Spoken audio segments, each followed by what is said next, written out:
मेरी आंखों में क्या कोई बात नहीं, उसकी आंखें झील समंदर लगती हैं। जिसको डोली में भर के तुम लाए हो, क्या वो मुझसे ज्यादा सुंदर लगती है?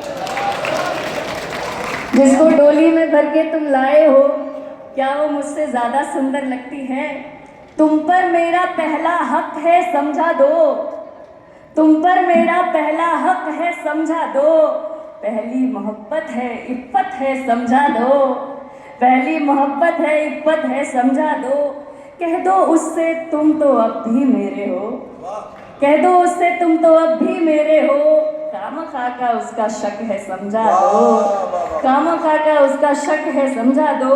तुम जो उससे पूछ पूछ कर आते हो, तुम जो उससे पूछ पूछ कर आते हो, कसम खुदा की बस कंडक्टर लगती है। क्या वो मुझसे ज्यादा सुंदर लगती है?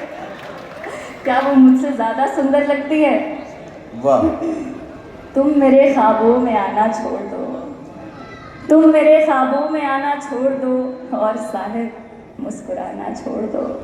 वाह। तुमको मुझसे दिल लगी कुछ है नहीं, ख्वाब में तो सच बताना छोड़ दो। ख्वाब में तो सच बताना छोड़ दो।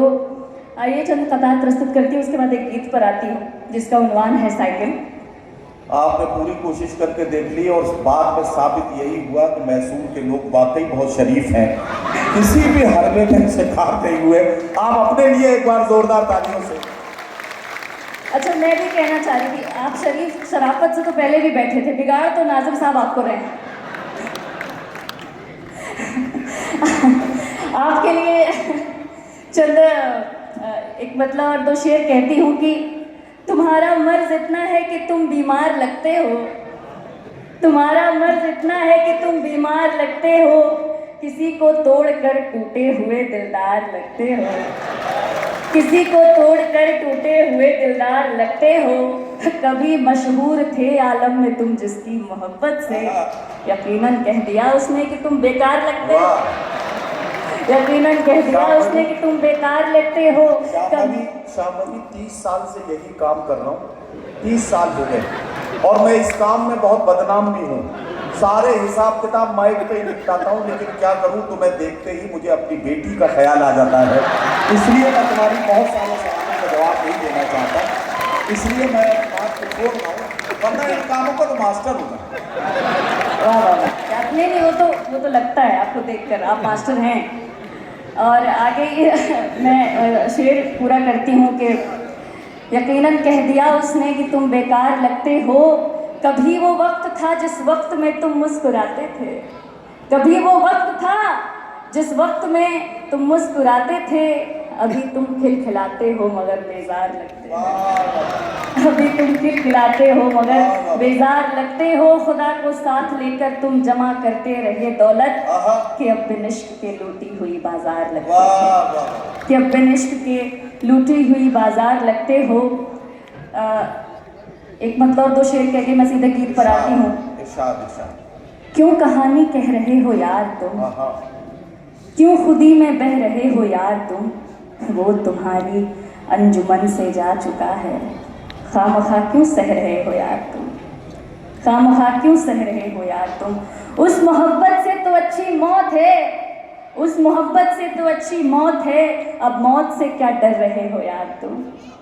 इश्क को कमजर्फ करके रख दिया। क्या कहना, वाह। इश्क को कमजर्फ करके रख दिया। किस गली में रह रहे हो यार तुम। वाह वाह वाह। किस गली में रह रहे हो यार तुम। आइए एक गीत है जिसका उन्वान है साइकिल। और जब खेत खलिहानों, चूंकि मेरा भी बुनियादी ताल्लुक प्रतापगढ़ से है, 17 वर्ष मेरा गांव में बीता है, मैं भी साइकिल से स्कूल जा चुकी हूँ। और जब खेत खलिहानों बाग बागानों से होते हुए स्कूल जाते हैं जी, और हमें पहली नज़र का पहला पहला प्यार हो जाए, तो क्या हो कि जब निगाहों से बात होती थी। क्या कहना, सुनिए गीत सुनिए। जब निगाहों से बात होती थी, उन दिनों छत पर रात होती थी। वो जो चौराहे से एक सड़क आती थी, नब्ज़ दिल की मेरे यूं धड़क जाती थी। जिस तस्वीर में बेचैन सा दिन खिले, उनके आते साइकिल पर जो दिखता था हमदम मेरा, जान मेरी कसम से निकल वो जो पहला सा प्यार था, दिल बेकरार था, वो बताएं तुम्हें, जुबां पे सवार था अपना वो प्यार, आओ किस्सा सुनाएं तुम्हें। उन दिनों ऐसा था जमाना, जब वो था सिर्फ मेरे लिए, उसका दिल में था न जाना, बिन मिले बिन यूं बातें की, जब खतों पर तेरे हाल लिखते थे हम, जब खतों पर तेरे हाल लिखते थे हम, वो कलम खुद ब खुद ही फिसल वो जो पहला सा प्यार था, दिल बेकरार था, आओ बताएं तुम्हें। कोई छुप छुप के देखता था घर के चौबारों में मुझे, रहता था चाय की चुस्कियों में, दिखता अखबारों में मुझे, रहता था चाय की चुस्कियों में, दिखता अखबारों में मुझे, जब नजर को उठा कर मुझे देख ले, जब नजर को उठा कर मुझे देख ले, चांदनी भी शर्म से पिघल जाती जा, वो जो पहला सा प्यार था, दिल बेकरार था, आओ बताएं। जरा सा एक बार ताली बजा दीजिए। बहुत शुक्रिया, बहुत शुक्रिया। और खास तौर से मैं बहनों से कहना चाहता हूँ, हमारी बहनें जहाँ जहाँ बैठी हैं, एक बार इनका हौसला बढ़ा दीजिए, वरना लोग यही कहेंगे कि औरत की सबसे बड़ी दुश्मन कोई औरत ही हो सकती है।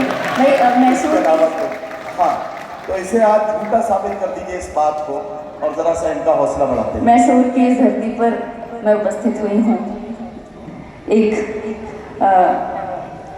पंक्ति याद आती है, एक मुक्तक याद आता है कि जहाँ पे टीपू सुल्तान अक्सर बाघों संग लड़ जाता था, जहाँ पे टीपू सुल्तान अक्सर बाघों संग लड़ जाते थे, उनकी एक नज़र पे ही दुश्मन के सर कट जाते थे, उनकी एक नज़र पे ही दुश्मन के सर कट जाते थे।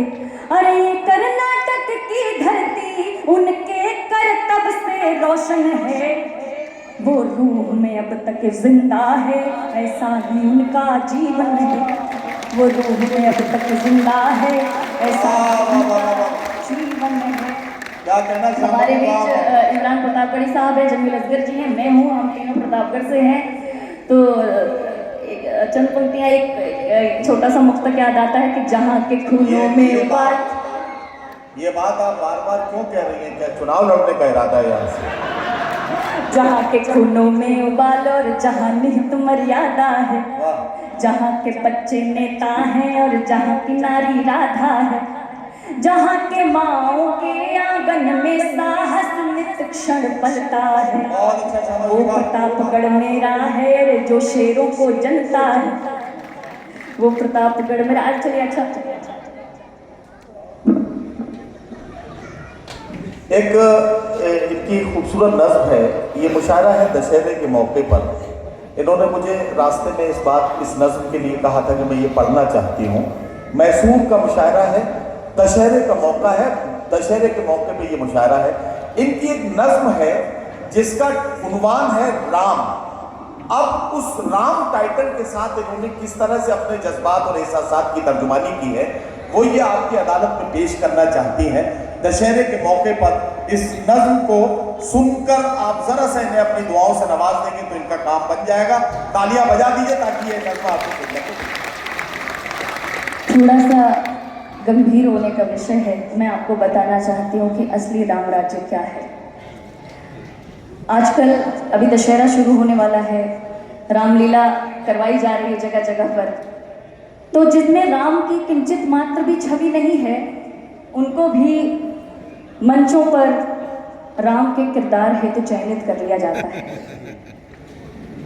कम से कम जिनका समाज में प्रतिष्ठित व्यक्तित्व है उन्हीं को राम के लिए चुने तो ज़्यादा अच्छा होगा। उसी पर मेरा एक नवगीत आधारित है कि एक शाम दरबार सजा था, लोग प्रतिष्ठित आए थे, कुछ के हृदयों में राम नाम, कुछ वहाँ धनिष्ठित आए थे, कुछ मदिरा पीकर मस्त भये थे, कुछ जन्मों के भूखे थे, कुछ के जूते भी चकाचौंध और कुछ के चेहरे रूखे थे। कुछ के जूते भी चकाचौंध और कुछ के चेहरे रूखे थे, कुछ तो भक्ति में रमे हुए भूतल की माटी को चूमे, कुछ विजय तिलक करके माटी का माथे पर लेकर घूमे। कल तक जो माटी मैली थी, अरे जिस पर कूड़े डले हुए थे, आज राम लीला की खातिर उस पर दीपक जले हुए। आज राम लीला की खातिर उस पर दीपक जले हुए थे। बड़े अचंभित दर्शक आकर देख रहे रावण की प्रतिमा, 10 सर काले मुख वाला यूं दिखा रहा था काली अतिमा। रामचंद्र कब आएंगे ये गूंज उठी जनता में भारी, पीछे बीड़ी फूंक रहे थे वो कृपाल वो पालनहारी। पीछे बीड़ी फूंक रहे थे वो कृपाल वो पालनहारी। तभी दमा ने जोर पकड़ ली, जगनायक गिर पड़े धरा पर, बोले ना हो पाएगा प्रभु भले 500 दियो बढ़ाकर। संचालक दुविधा में था पर तभी भला सा पुरुष दिखा, अरे सुनो विधाता कृपा करो, क्या राम बनोगे मेरे सखा? तुम लंबे हो काठी अच्छी है, करते क्या हो पता नहीं, बस चुप रहकर अभिनय करना है, डायलॉग भी रटा नहीं। कुछ ही क्षण में घनघोर तालियां बजी, राम प्रभु प्रकट भये, जो आए सजकर पाने को एक राम राम प्रभु प्रकट भये। जो उठा धनुष प्रभु रामचंद्र का, भीड़ भाड़ का टोल उठा, अरे तभी अचानक गरज उठी, रावण का पुतला बोल उठा। तभी अचानक गरज उठी, रावण का पुतला बोल उठा। बस वहीं रुको है पाखंडी, एक ऐसा कलयुग आया है जिसको प्रभु स्वयं ने मारा था उसका उपहास बनाया है। जिसको प्रभु स्वयं ने मारा था उसका उपहास बनाया है। मेरी छवि काली मूरत काली निश्चित ही हर ओर है, पर तू गोरा राम वेश में असली वाला चोर है। पर तू गोरा राम वेश में असली वाला चोर है। मैं रावण ही था जिसके मन में राम नाम की श्रद्धा थी। मैं रावण ही था जिसके घर में बिल लाठी की वृद्धा थी। मैं रावण ही था जो व्याकुल था राम हाथ से मरने को। मैं रावण ही था जो जिंदा था प्रभु की भक्ति करने को। मैं रावण ही था जिसके सुत ने देवराज को जीता था। मैं रावण ही था जिसने सीता माँ को किया अछूता था। पर तुम क्या हो मानो जिसने राम वेश है धरा हुआ, जिसके चेहरे पर आकर्षण और मैल हृदय में भरा हुआ। अब ऐसे दिन भी आएंगे कि रावण को जलना होगा तो जैसे चोरों के हाथों रावण को मरना होगा। तो जैसे चोरों के हाथों रावण को मरना होगा। बस बहुत हुआ ये तिरस्कार, मुझसे सहा न जाएगा। रावण को दिल में रखकर मानो कब तक धनुष चलाएगा। अरे तू ही था ना कलुआ जिसने 5 गांव को लूटा था। एक गर्भवती स्त्री को तूने अपने मद में पीटा था। अरे ऐसे कलुषित व्यक्ति हमारी लंका के कैदी होते थे। एक एक दानव भी लंका के ज्ञानी संवेदी होते थे। एक एक दानव भी लंका के ज्ञानी संवेदी होते थे।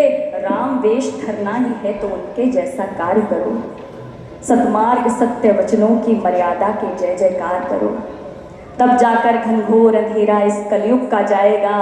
फिर से हंस चुगेगा मोती, राम राज फिर आएगा। वाह वाह वाह वाह वाह।